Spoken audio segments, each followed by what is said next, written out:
Окей. Бид for loop гэдэг зүйлийг үтсэн, while loop гэдэг зүйлийг үтсэн, int, boolean, double, string гэдэг data type-ууд үтсэн. Одоо бид нэр method гэдэг зүйлийг үзэхэд бол бэлэн болсон гэж бодож байна. Method гэдэг нь юу юм бэ гэхээр block code. Уул нь бол би бол өөрөө бол function гэж ярьдаг, илүү ярих тартай. Яагаад тэгэхээр C++ эсвэл JavaScript параметранд function гэж ярьдаг. Би болохоор C++ JavaScript developer. Тэгээ function гэж ярьсан надад бол илүү ойрхон байдаг. Гэхдээ Java болон C# параметранд бол method гэж ярьдаг. Object oriented параметруудад. Java болон C# параметр маань бол хоёулаа object oriented параметр. Үндсэндээ бол method function гэдэг хоёр зүйл бол ямар ч ялгаагүй хоёр зүйл гэсэн үг яг ижилхэн. Одоо бид нэр эхнийхээ методыг бол бичиж.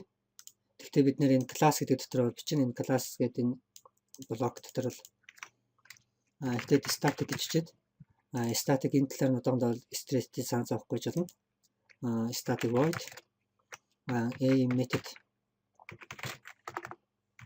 Энэ бол бидний одоо function-ийн нэр гэсэн үг, методын нэр. Араас нь бид нэр дугаа алтна. Энэ нь болохоор одоо function гэдэг зүйлийг declare хийж байна гэсэн үг. Тэгээд дараа function body. Энэ бол одоо function-ийн block code гэж. Бид түрүү function гэдэг маань үндсэндээ бол block code гэж хэлсэн. Нэг нэртэй. Тэгээд энэ маань бол одоо бидний хамгийн ихний одоо метод. Энэ метод нь юу хийх юм бэ гэхэд энэ дотор би бас snippet гэдэг зүйлийг бол ярихыг хүсэж байна өнөөдөр. Өмнөх 2-3 видеон дээр би бол яриаггүй явцсан билээ. Яг одоо би CV гэж чингүүд энэ доор одоо CV гэдэг энэ урдталтай хоосон цаасны зураг шиг юмтай ийм icon-тай. Тэгээд press tab twice to insert snippet гэдэг одоо энэ гарч чинь tab төвчлөрөө 2 дараарай гэдэг. Snippet гэдэг нь юу юм бэ гэхээр би одоо tab 2 дарангууд энэ одоо миний өмнө саяны энэ код CV гэж бичээд одоо би tab 2 дарангууд console write гэдэг энэ зүйлийг бол над өмнөөс бэлэн бичээд өгч байгаа. Үүнийг бол code snippet гэж нэрлэдэг. Гэхдээ бид нэр code snippet гэдэг зүйлийн талаар дараа нь дэлгэрэнгүй тусдаа өөр хэдийн дээр л ярих болно.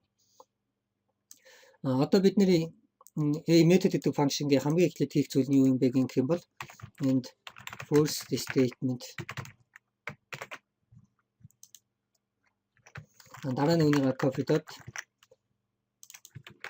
second statement, third statement. Одоо энэ method гэдэг нь бол дотроо одоо ийм 3 statement-ээс бүрдсэн юм block code. Бид нэр энэ методтэй ажиллахаас өмнө тэгээд hello гэж параметр ажиллуулъя. Control F5. Одоо энэ main function гэдэг энэ main function маань бас адилхан метод. Ер нь бол гэхдээ бүх параметр C# параметранд бол main гэдэг function байх ёстой гэдэг хамгийн ихний хичээл дээр бол хэлжсэн. Одоо энэ бол main function маань бол ажиллаад дууссан. Тэгээ параметр бол ажиллаад дууссан гэсэн үг. Тэгээ hello гэд press any key to continue гэдэг одоо параметр ажиллаад дуусчлаа. Бидний энэ бичсэн кодууд бол огт ажилласангүй. Яагаад тэгэхээр бид нэр энэ function-ыг эзэж дуудаж ажиллуулаагүй. Энэ методыгаа. Одоо бид нэр энэ методтэй дуудаж ажиллуулахдаа яах юм бэ гэхээр энэ метод гэдэг энэ function-ийн нэрийг бичээд араас нь дугаа алтыг тавина. Энэ маань бол одоо энэ function-га call гэж дуудаж байна гэсэн үг. Энийг бол invoke гэж нэрлэдэг. Бас өөрөөр юундаа invoking, evaluation, evaluate янз бүрээр бас нэрлэдэг. Одоо бол ер нь бол бид нар бол энэ function-га call гэж одоо энэ function-ыг одоо дуудаж ажиллуулж байна гэсэн үг. Одоо control F5 гэж ажиллуулах юм бол hello first statement, second statement, third statement гэдэг нь би доор нь одоо hi what's up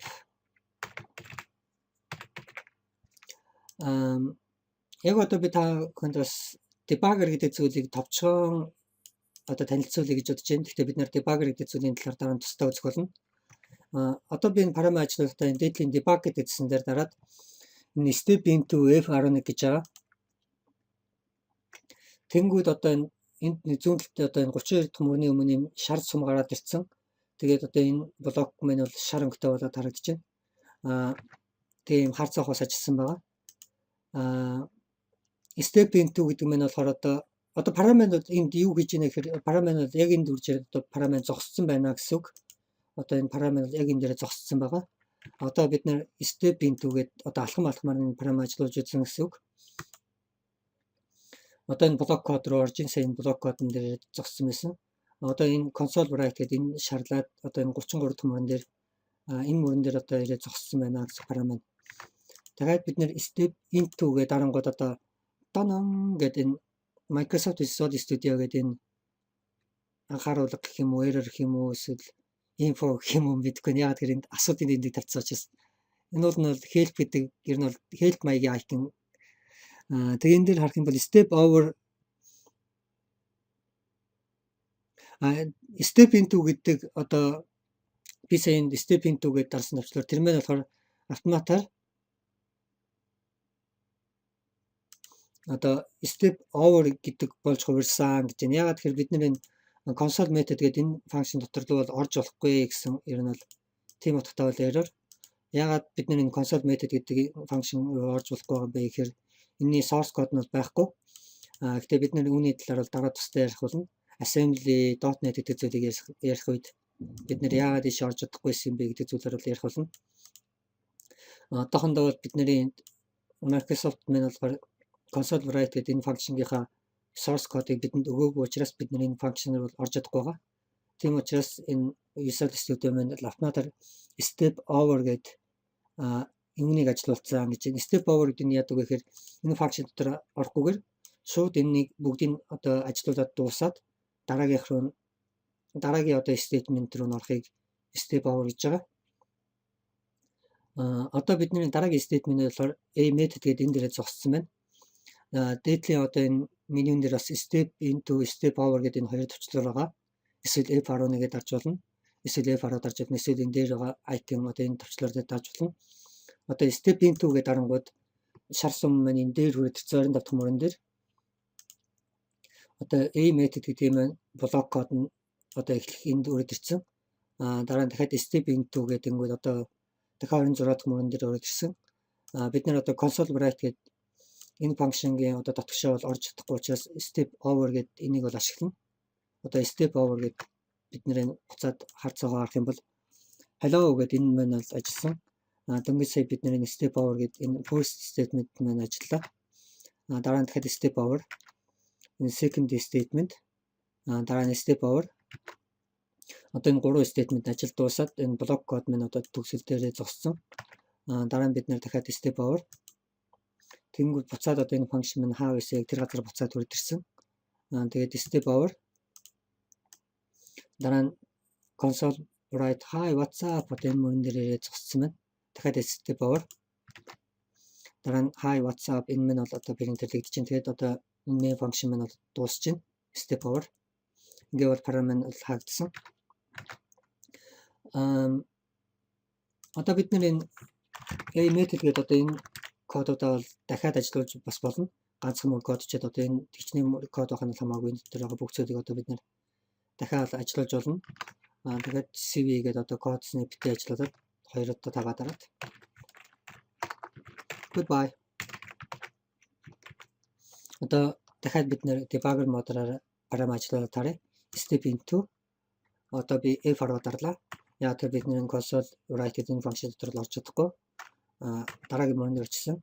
Method гэдэг энэ function-аар бол бид нэр одоо function гэж ярьж байна. Энэ method энэ function энэ тэгж ярьсан хоёулаа ижлэгэн зүйл. Энэ function руу бид нэр бол орж чадна. Яг тэр биднэрт энэ source code байгаа. Тийм учраас би F11-гээ дараад дараагийн мөрөнд очсон энэ source code руу тэгээ одоо би F10 одоо энэ a method гэдэг function маань ажиллаад дууслаа. Дахиад F10 одоо энэ hello first statement одоо энэ function маань буцаад одоо энэ энэ function маань ажил дуусаад буцаад одоо параметр анх хаасан тэр газар буцаад ирсэн.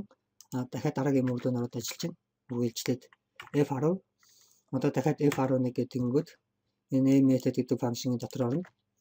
Тэгээд дахиад F10 одоо энэ параметр энэ a method гэдэг энэ function маань ажиллаад дуусахдаа энэ function-ыг одоо хаанаас дуудаж ажиллуулсан түн дээр бид нэр бол буцаад чинь. Тэгээд 36 дахь мөрөн дээр очиод дахиад a method F10 Одоо энд бол hello first statement, second statement, third statement, дараа нь энэ hi WhatsApp, дараа нь энэ метод ажилласан. Тэгэхээр first statement, second statement, third statement. Sorry. Тэгээд дараа нь хамгийн сүүлийн мөрөн дээр хэсэг одоо goodbye гэдэг. Тэгээд параметр нь бол ажиллаад дуусч байна. Энэ бол одоо метод гэдэг зүйл. Өнөөдөр ихтэй бид нар бас debugger гэдэг зүйлээс энэ step into, step over гэдэг энэ хоёр зүйл юу гэдэг юм бэ гэдгийг бас давхар сурлаа. За тэгээд дараагийн хичээл дээр уулзах хүртэл баяртай.